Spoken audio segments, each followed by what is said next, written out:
Let's talk about Meniere's disease. My name's Amy. I'm a vestibular physical therapist, which means I treat dizziness and balance problems.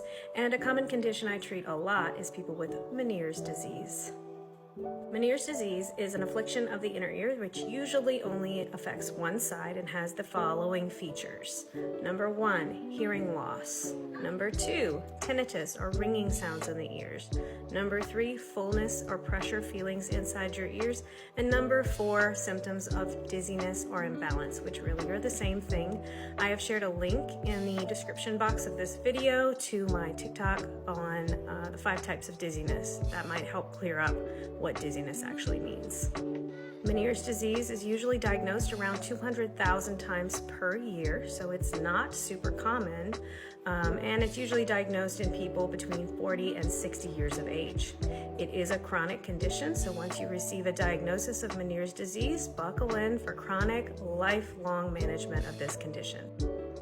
Meniere's is thought to be an excessive buildup of fluid in your inner ear canals. And if you think of your inner ear canals as tunnels inside your skull, they're actually located inside your temporal bone behind your ears.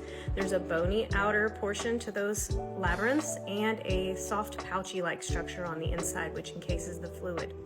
If you have too much fluid or pressure buildup in there, you will have these symptoms of Meniere's disease.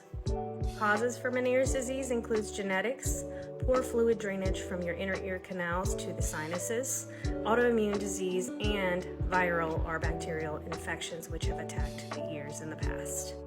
General treatment strategies for Meniere's disease includes treating the underlying causes that we can see, such as if there's a viral or bacterial infection, treating those with antibiotics or antiviral medications, hearing aids for hearing loss. There are medications that can help, such as diuretics, which will reduce the overall fluid content in your body and therefore your ears as well.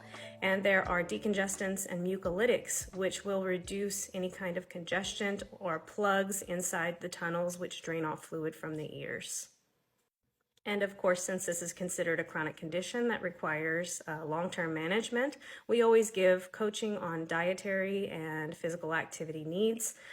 Dietary suggestions usually include low caffeine and sodium diets and increased physical activity in the form of just getting up and taking a walk every day.